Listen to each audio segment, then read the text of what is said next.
I have the full transcript. Let me write the new story. The call came on a Wednesday. I remember because I was supposed to have my hair done that afternoon, and I sat in the parking lot of the salon afterward thinking about how strange it is that ordinary days can split into before and after without any warning at all. My name is Louise. I'm 71 years old. I live in a house in Asheville, North Carolina that my husband Walter built the back porch on with his own hands before he died. That was 14 years ago. After he passed, I thought the hardest chapter of my life was behind me. I was wrong. My daughter Stephanie was the kind of child who needed to be the center of everything. Not in a selfish way, not at first. She was just magnetic. Teachers loved her. She had this laugh you could hear from 2 rooms away. When she was small, strangers in grocery stores would stop and tell me what a beautiful little girl she was. And Stephanie would look right back at them, completely unfazed, like she had expected the compliment and appreciated the confirmation. She married young, 22. His name was Troy and he sold insurance, and he seemed, at the time, like a perfectly reasonable man. I walked her down the aisle myself. We danced to a song she'd loved since she was a girl. I cried, which I never do. They had a baby 2 years later. My granddaughter, Josie. Josie was everything from the moment she arrived. She had Walter's ears, which I told Stephanie, and Stephanie said that wasn't comforting since Walter's ears were enormous, which made me laugh so hard I had to leave the hospital room for a minute.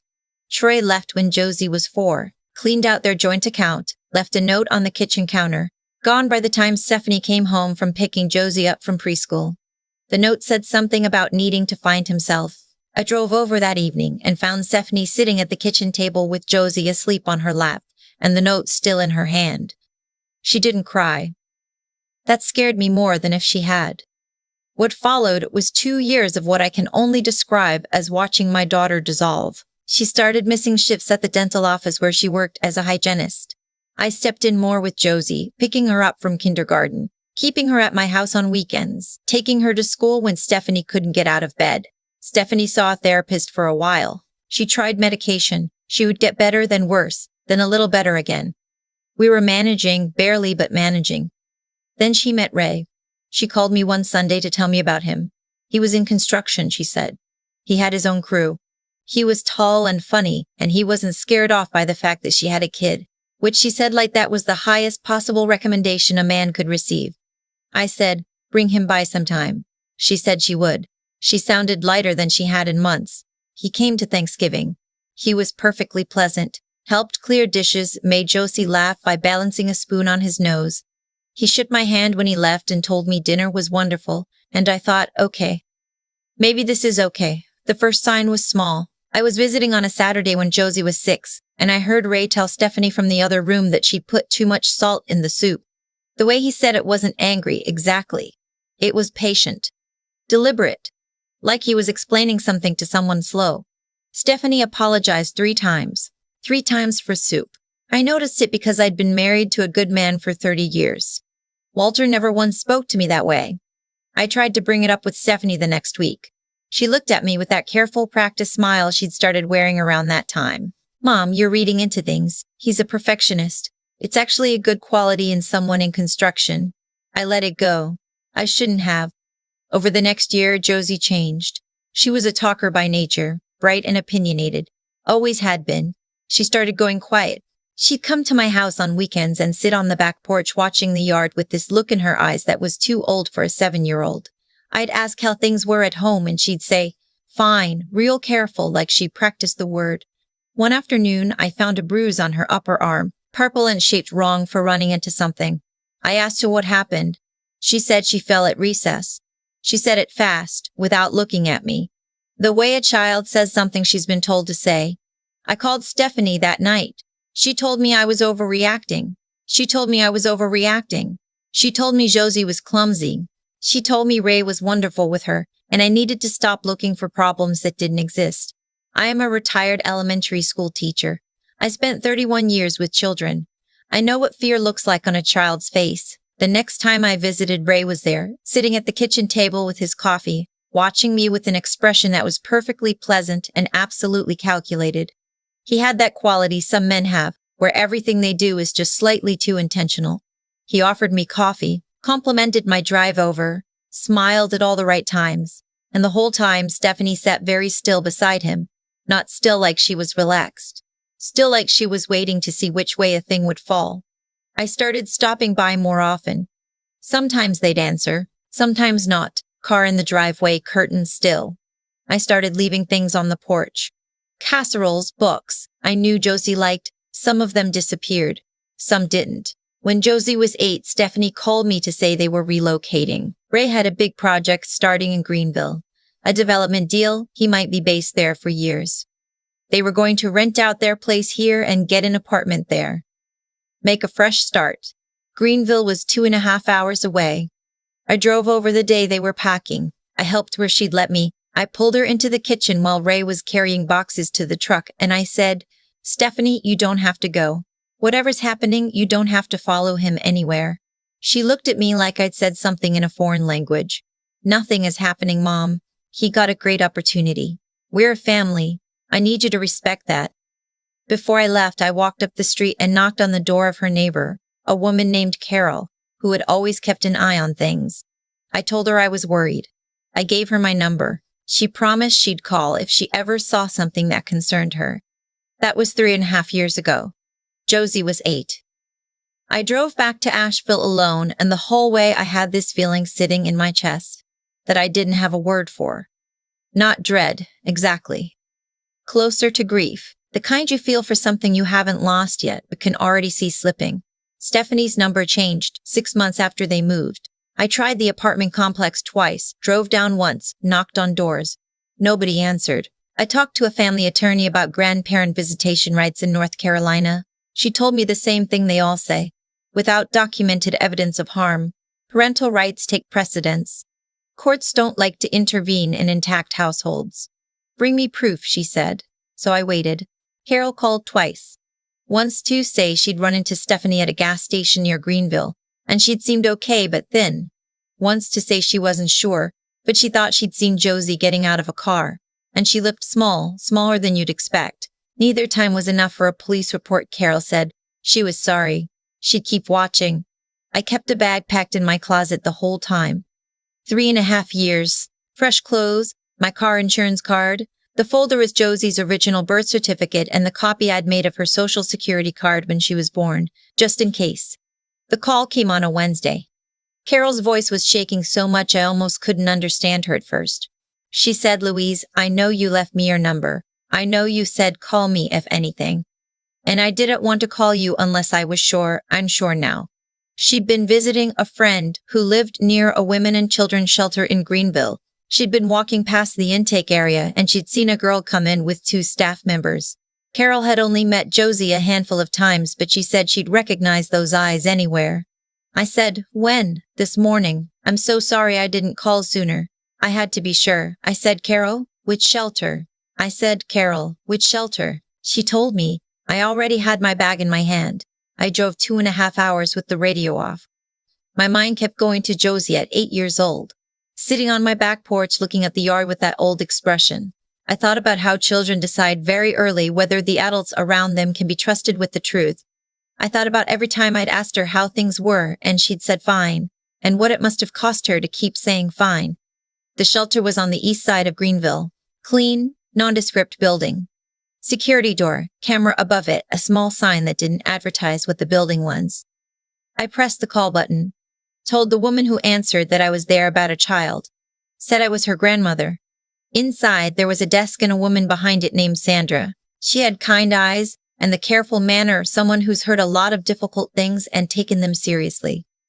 I told her I was Louise. I told her my granddaughter was Josie, and I believed she'd been brought in that morning and I wanted to take her home. Sandra asked if I had identification. I handed her my driver's license, my retired teacher's ID, and the folder with the documents. I pulled out my phone, showed her photos. Josie at 3 on the back porch. Josie at 6 in front of the Christmas tree. Josie at 7 with cake on her face at her birthday, grinning at me with her whole face. Sandra looked at everything for a long time. Then she said, "Josie's mother has legal custody. We can't release her without parental consent." I said, "Is her mother here?" She said, "I can't discuss that." I said, "I understand, but whatever brought that child in here today, I'm asking you to look at her and ask yourself, whether sending her back to that situation is the right thing to do. Sandra looked at me for a moment, then she said, "I'll need to speak with Josie first." She went down the hallway. I stood at the desk with my folder in my hands and my heart going at a pace I tried not to think about. I was 67 years old. I had left the salon before my appointment. I had not eaten anything since 6 in the morning. None of that mattered. Sandra came back. She had Josie with her. I will not describe what I saw in a way that does Josie a disservice. I will only say that she was 11, and she looked like she'd aged past that in ways that had nothing to do with height or inches. She was thin, not the normal thin of a growing girl. The thin that happens when someone isn't being fed right, or when fear takes up so much space in your body there's no room left for anything else. She had a bruise along her jaw. Her left arm was wrapped in a soft bandage from wrist to elbow. She saw me and she stopped walking. I went down on one knee right there in the lobby. I probably shouldn't have at 67, because getting back up was going to be its own project. But I wanted to be at her eye level. I wanted her to see my face. I said, "Hey, sweetheart, I'm here." She stood there for 2 full seconds. Then something in her face broke open and she came to me fast, put her arms around my neck. I held her as carefully as I could. She was shaking. She didn't make a sound. Some crying is like that. The deepest kind. Sandra gave us a moment. Then she came over gently. She explained the kinship placement process. 72 hours of emergency authorization, during which I needed to file for emergency legal custody. If I didn't, they'd be required to notify her mother. She had me sign forms. She gave me contact numbers for legal aid, for child services, for trauma counselors. She documented everything with the quiet efficiency of someone who knows exactly what she's doing and why it matters. Before we left, Sandra looked at Josie. "You okay going with her?" Josie looked at me. Then she looked back at Sandra and said, "Yeah," 1 word. But she meant it all the way down. We walked to my car. Josie stayed close to my side, not holding my hand exactly, but her shoulder almost touching my arm, like she needed to confirm I was still there. When we got in, she pressed herself against the door and watched the rearview mirror. I started the engine. I said, "We're going back to Asheville, to my house. Is that okay?" She nodded. I pulled out of the parking lot. After about 10 minutes, she spoke. Her voice came out rusty, like she hadn't used it much. She said, "Is Mom going to come get me?" I said, "Not if I can help it." She went quiet for a while. Then she said, "He broke my arm." I kept my eyes on the road.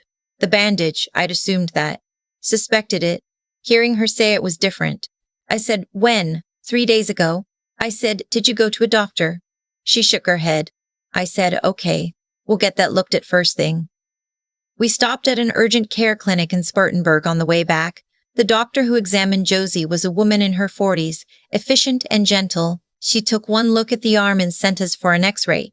It was a clean fracture, partially healed, meaning it had happened exactly when Josie said it had, 3 days ago, and had not been treated. The doctor asked Josie how it happened. Josie told her. The doctor wrote everything down. She told me she was obligated to file a report with Child Protective Services. I said, "Please do." She looked at me like she was trying to assess me. I gave her Sandra's name at the shelter and my attorney's name, which I did not yet have, but I intended to have one by morning. We left with Josie's arm properly splinted and a referral to a pediatric orthopedist. I called my former colleague Patricia from the car. She knew everyone in Asheville's legal community. She gave me a name before I even finished explaining. James Whitmore. He handled family law, and he was good. I left him a voicemail before we crossed back into North Carolina. My house was exactly the way I'd left it that morning. The back porch light was on because I always leave it on when I go out. The spare room had clean sheets on the bed. I changed them every 3 months for 3 years, just in case. I showed Josie around. "Here's your room. Bathroom is across the hall. There are towels under the sink. The lamp has a switch on the cord. You can leave the door open or closed, whatever makes you comfortable." She stood in the doorway of the spare room looking at the bed. The yellow curtains, the stack of books I'd put on the nightstand 6 months ago, thinking she might like them if she ever came. She said, "Those are for me." I said, "If you want them." She walked in slowly and touched the spine of the top book. Then she sat down on the edge of the bed like she was testing whether it was real. I said, "Are you hungry?" She said, "Kind of." I made tomato soup and grilled cheese, simple and warm. She ate slowly at first, then steadily, the way someone eats when they've been careful with food for a long time. Careful meaning there wasn't always enough. Halfway through, she stopped and looked up at me. She said, "Is Ray going to find me here?" I said, "No." She said, "How do you know?" I said, "Because I'm going to make sure of it. And because what he did to you is going to be on record now. There are people who know." She looked at me for a long moment. She had Walter's eyes. I'd always thought so, dark and steady and entirely too perceptive for anyone's comfort. She picked up her spoon and finished the soup. After dinner, I showed her the bathroom, where the soap was, where the extra toothbrush was. I'd had one there for years. I told her there were pajamas in the top drawer of the dresser. They'd be too big, but they were soft. She disappeared into the bathroom. I heard the water run. I sat down at the kitchen table with my phone, pulled up James Whitmore's number to make sure I had it right, then set the phone down and pressed my palms flat on the table and tried to breathe normally. When Josie came out, she was in the pajamas, which came to her mid-shin and bunched at the elbows. She paused in the hallway. She said, "Thank you for coming." I said, "Baby, there is nowhere else I would have been." She went to her room. I gave her 30 minutes, then walked quietly past. She was asleep on top of the covers, still curled small, facing the door. I got the extra blanket from the closet and laid it over her without waking her. Then I went to my room and sat on the edge of my bed for a long time. I had Josie. She was safe tonight. Tomorrow, I had to turn that into something permanent. James Whitmore returned my call at 7 the next morning. I laid out everything, the shelter, the arm, the 3.5 years, the documents I had, the CPS report that would be filed. He asked smart questions, took notes, told me to come in at 10. I brought the folder, the photos, every voicemail Stephanie had left me over the past 3 years that I'd saved to my phone because I had known, some part of me had always known, that I might need them. He filed for emergency temporary custody that afternoon. CPS opened an investigation the same day. Stephanie called me 48 times over the next 4 days. I documented every call, sent the log to James. I listened to the voicemails. At first she was furious. "You had no right. She's my daughter. I'm calling the police." Then frightened. "Mom, just tell me she's okay, please." Then something harder to name. A kind of collapse in her voice, like she'd been holding something up for a long time, and her arms had finally given out. The last voicemail was different. She said, "I know I can't fight you. I know I can't fight anyone. I'm so tired." I saved everyone and sent them to James. 3 weeks later, we had the custody hearing. I expected Stephanie to contest it. She didn't. She came to the courthouse with a court-appointed advocate, and she looked like someone who'd been running for a long time and had just stopped. The bruise on her collarbone was visible above her collar. Ray was not with her. James got a call before we went in. He came back with an expression I couldn't read. "She's not contesting," he said. "She's signing voluntary relinquishment." I stared at him. He said, "She's giving you custody." In the courtroom, the judge asked Stephanie directly. She said, "Yes, Your Honor. Josie's better with her grandmother." My voice in my head said finally. My heart said something more complicated. The judge signed the order. I had full legal custody of Josie, 11 years old, with a partially healed broken arm and eyes that had seen too much. Outside, Stephanie tried to approach us. Josie took a step back and looked at the sidewalk. Stephanie stopped. She said, "Josie, I'm sorry." Josie didn't respond. I said, "Stephanie, go home." She looked at me with her face entirely open in a way I hadn't seen since she was small. Then she turned and walked to her car. That night, I heard Josie cry through the wall. I knocked softly. She said, "Come in." I sat on the edge of her bed and didn't say anything for a while. Sometimes that's what's needed. She said, "Why didn't she just leave him?" I said, "I've asked myself that question 1,000 times. She said, "Was it because of me?" I said, "It was never about you. Never once." Broken things sometimes hold on to other broken things because it feels safer than being alone in the dark. It's wrong. But it's not about you. She was quiet for a while. Then she said, "Does that mean I have to understand it?" I said, "You don't have to understand anything you're not ready for. You just have to be here. That's your only job right now." The next morning, I called Dr. Alicia Chen, a therapist my colleague had recommended, who specialized in children and trauma. Her first available appointment was Thursday. I took it. Josie's first session, she sat on the couch and drew in a notebook Dr. Chen gave her. Didn't say much. Dr. Chen seemed unbothered by this. On the way to the car, Josie asked, "Does she think I'm broken?" I said, "She thinks you've been through something hard." "There's a difference." Josie seemed to consider this. She said, "Okay." The school situation took longer to sort out. Josie had missed a significant amount. Her records from Greenville told a story in absences and dropped grades that made me furious in a way I had to be careful about expressing. I enrolled her in the district here, arranged a meeting with the principal and her new homeroom teacher, a woman named Mrs. Bauer, who had been teaching 5th grade for 20 years and had the specific calm of someone who has seen children at their worst and believes in them anyway. Mrs. Bauer looked at Josie's file, then looked at Josie, then said to her directly, "We're going to figure this out together." Josie looked surprised that she'd been spoken to as though her opinion mattered. That alone told me something. I hired a tutor, 3 afternoons a week. His name was David, a college student, patient, methodical, good at breaking things into small pieces. By month 3, Josie's reading was where it needed to be. Math was taking longer, but she was working at it. Therapy twice a week. Tutoring 3 times. School every day. That was the structure. Within it, slowly, something else started to emerge. She asked to help me in the garden. I'd kept a small garden in the back since Walter's time, tomatoes and peppers and a fig tree that had survived more winters than it had any right to. I said yes and gave her her own section to do with as she liked. She planted sunflowers, tended them with a seriousness that made me have to turn away sometimes so she wouldn't see my face. 6 weeks after she came, she laughed at something I said at dinner. Real laughter, surprised out of her whole face.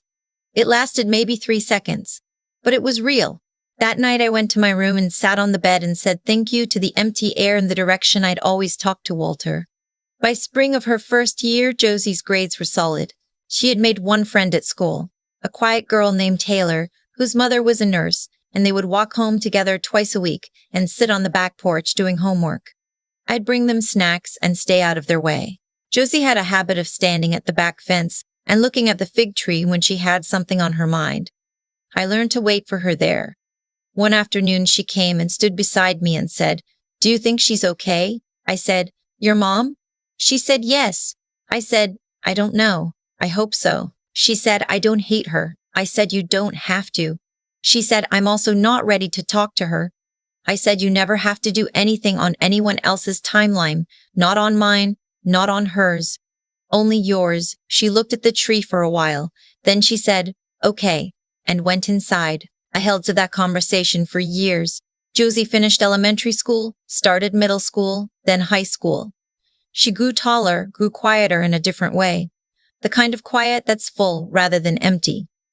She joined the school newspaper. She ran cross country. She was good at both. Her therapist told me, around Josie's 9th grade year, that she was doing something most kids who've been through similar situations struggle with. She was building a self that wasn't defined by what happened to her. She still wasn't in contact with Stephanie. She'd received 2 letters over the years, both of which she read, neither of which she'd responded to. She showed them to me both times, which I took to mean she trusted me with the truth of what she felt, which was more than I could have asked for. Junior year, Josie started talking about what she wanted to do. She was interested in law. She'd been interested since the custody hearing, she told me, since watching James Whitmore talk to the judge and seeing how words, chosen carefully, could change what happened next. I said that makes sense to me. She said, "I want to help kids like me, kids where the law should protect them and doesn't quite." I said, "Then that's what you'll do." She applied to 6 colleges. She was accepted to all 6. She chose the University of North Carolina at Chapel Hill. She wrote her application essay about a fig tree and what it means for something to survive winter and still produce fruit. I drove her to Chapel Hill in August, helped her carry boxes up 3 flights of stairs, set up her desk lamp, made her bed, hugged her at her door for a long time. She said, "You okay?" I said, "I will be. I always am." She said, "I'll call Sunday." She called every Sunday for 4 years. I drove up twice a semester. She came home for Thanksgiving and most of Christmas. We resumed our garden rituals in summer. She grew in those 4 years into someone I recognize completely, which is the best thing I can say about watching a person become themselves. Law school. 3 more years. She was at Duke, close enough that we saw each other more. She called me after her first oral argument in moot court. Her voice was shaking. She said, "I think I was born to do this." I said, "I know." Her clinical year. She worked with a legal aid organization that represented children in family court. She called me after a case involving a 7-year-old in a situation uncomfortably close to her own. She said, "I was so angry I had to step out of the room for a minute." The opposing lawyer was arguing that the home environment was adequate. Adequate. I said, "What did you do when you went back in?" She said, "I was better. Because I was angrier." I said everything I needed to say without raising my voice once. I said, "That's the kind of lawyer you're going to be." She passed the bar on her first attempt.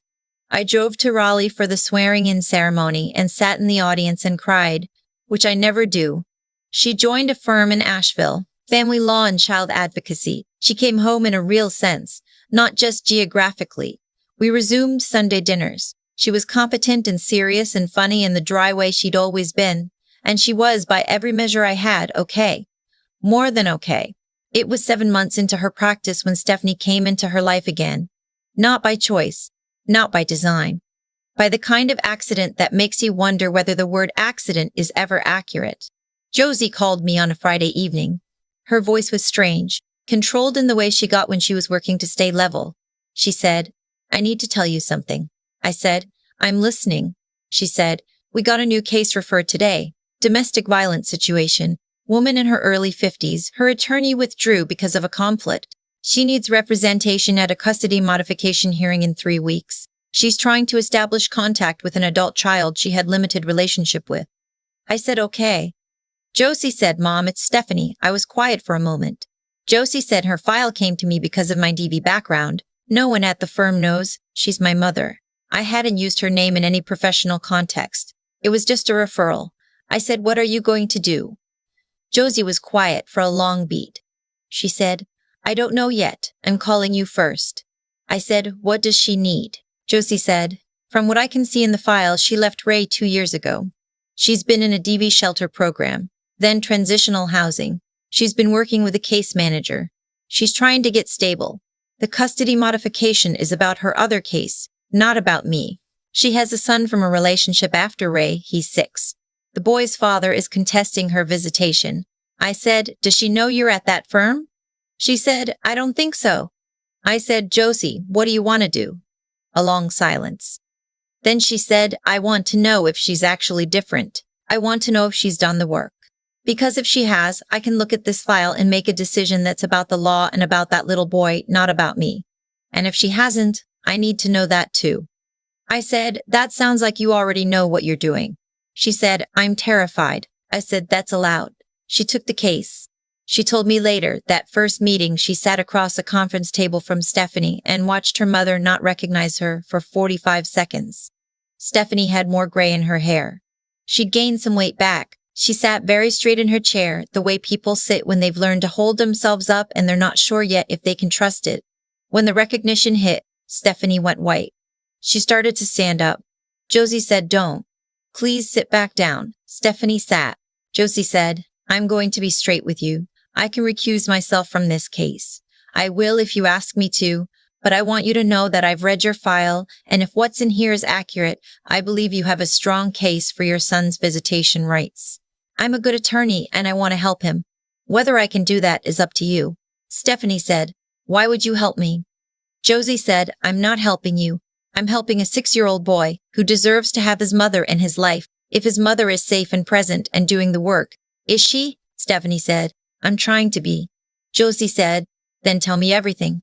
I heard about this not in one conversation, but over several weeks, in pieces, the way Josie processed things. She kept the professional separate from the personal, with the discipline I admired and that I knew had cost her something. She won the case. The judge granted Stephanie supervised visitation with her son, with a review scheduled at 6 months. The father's objections were addressed and found insufficient. It was a clean outcome, legally. What happened afterward was messier and more human. Josie called me on a Sunday about 3 months after the case closed. She said, "I had coffee with Stephanie last week." I said, "How was it?" She said, "Weird. She's different." Or she's trying to be, which might be the same thing. She talked about her program, her therapist, her case manager. She asked about me, but carefully, like she knew she didn't have the right to know things, but wanted to anyway. I said, "What did you tell her?" She said, "I told her I was okay. I told her I'd been okay for a long time, that you'd made sure of it." I said, "Josie," she said. She cried. I wasn't sure if that was okay or not. I said, "That sounds right. You've already done your grieving." She hasn't. That sounds right. You've already done your grieving. She hasn't. Long silence. Then Josie said, "I don't know what she gets to be to me. I don't know if she gets to be anything. I know I can't pretend the first 11 years of my life didn't happen, and I know she was also in something terrible, even if she made choices that hurt me. Both things are true." I said, "They are." She said, "I'm not ready to call her mom." I said, "You may never be." "That's allowed too." She said, "I know. I just wanted you to know where I am." I said, "I'm glad you told me." The fig tree that spring produced more than it had in years. I picked the fruit and made preserves and brought a jar to Josie when she came for dinner on the last Sunday of August. She held it up to the window to look at the color. She said, "You've been making this my whole life." I said, "Walter started it. I just kept going." She set the jar down and looked at me. She said, "I used to be scared you'd stop. When I first came, I thought at some point you'd decide it was too much." I said, "Too much?" She said, "Me, the situation, everything." I said, "Josie, you were never too much. You were just enough." She looked at me for a moment. Then she looked out the window, at the porch Walter built. The evening light was coming through the screen in long, slow bars. She said, "I ran into someone last week, one of my clients from the legal aid days, a girl I represented when she was 9. She's 17 now and she's doing well, and she saw me on the street and hugged me. She said, 'I remember you. You were the one who made them listen.'" I said, "That must have felt good." She said, "It felt like something coming full circle. You know, like all of it, everything that happened led somewhere worth going." She was quiet for a moment. Then she said, "I have you to thank for that." I said, "You have yourself to thank for that. Every single choice was yours." She shook her head. "You answered the phone," she said. "You got in the car." I said that was the easy part. She smiled at that. Small, real, entirely her own. We finished dinner the way we always do. Comfortable and unhurried. The way evenings feel when you're with someone you love and there's nothing left to prove. Afterward, we did the dishes together. She washed, I dried. She told me about a new case she was taking on. A teenager, difficult circumstances. She was thinking through the strategy out loud, and I listened because that's what I do. I listen, and I trust her to get there. The back porch light came on automatically as it got dark. Through the screen door I could see the garden, the fig tree at the far end, the sunflowers Josie had planted in her first spring here and still plants every year. They were past their peak but still standing. I looked at my granddaughter, at my sink in my kitchen in the house Walter built the porch on, and I thought about the child she'd been and the person she was now, and every year in between that had been hard and ordinary and extraordinary. And ours. This is what I would want anyone to know. There's no call you can receive that is too late to answer. There's no child too broken to reach. There's no chapter of your own life too old to matter. I am 71. I have a daughter I love and still don't entirely understand. I have a granddaughter who is one of the finest people I have ever known. I have a fig tree that survives every winter. That is more than enough. I've thought a lot about what this story actually is. Not what it looks like from the outside, which is a grandmother who stepped in when no one else did. That part's simple enough to summarize. But what it actually was day by day is harder to name. It was a lot of ordinary mornings. Toast on the counter. A girl who wouldn't quite look at me yet. A broken arm that had gone untreated for 3 days because the adults in her life were either too afraid or too broken themselves to do the right thing. It was tutoring sessions and therapy appointments and a garden patch she claimed as her own and planted sunflowers in every spring without being asked. What I know now, looking back on all of it, is that nothing about what Josie became happened by accident. There's a line you can draw from every hard thing she survived straight through to the person she is today. Not because suffering builds character on its own. It doesn't. Plenty of people suffer and it only makes them smaller. But because she made choices over and over in the direction of something better. She chose to go back to therapy when it was hard. She chose to keep going to school when she was behind and embarrassed about it. She chose, years later, to sit across a conference table from her own mother and ask not what do I feel about you, but what does this child need? That kind of choosing doesn't come from nowhere. It comes from discipline, quiet and daily, the kind no one sees. I want to say something about what I did, because I think people sometimes hear a story like this and they imagine the person who stepped in was extraordinary. I wasn't. I was a retired school teacher with a spare room and a packed bag in the closet. What I had was the willingness to get in the car. That's it. The rest was just showing up consistently for years, without requiring Josie to be grateful or recovered on any particular schedule. I think that part mattered. Not the heroics, because there weren't any. Just the steadiness. The thing about what Ray did to Josie and what Stephanie failed to do is that the consequences were real and they lasted. That's not something I say to be harsh about my daughter, who I love and whose own fear and damage I've spent years trying to understand. It's just true. When you fail a child the way Josie was failed, the effects don't disappear when circumstances change. They live in the body. They live in the way an 11-year-old sits in a car watching the rearview mirror. They require years of careful, patient work to move through. The cause and the consequence are always connected. You cannot look at who Josie was when I picked her up from that shelter and pretend it was unrelated to the choices made in the years before. But here's the other side of that. The same logic applies in the other direction. Every good choice also has consequences that travel forward. Every morning I kept the structure. Every Thursday therapy appointment. Every Sunday dinner. Every time I let her stand at the back fence and think without pushing her to talk before she was ready. All of it went somewhere. You can trace a line from those years straight through to a young woman standing in a courtroom making a judge listen, fighting for a 7-year-old in a situation that looked uncomfortably like her own childhood, and winning. That's what I believe about how people become who they are. Not fate, not luck, not anything handed down from somewhere beyond us. Just the accumulation of choices made by imperfect people in ordinary moments over a very long time. Josie still plants sunflowers every spring. She still calls on Sundays. The fig tree still comes back every year, which Walter would be pleased about. That's enough, more than enough.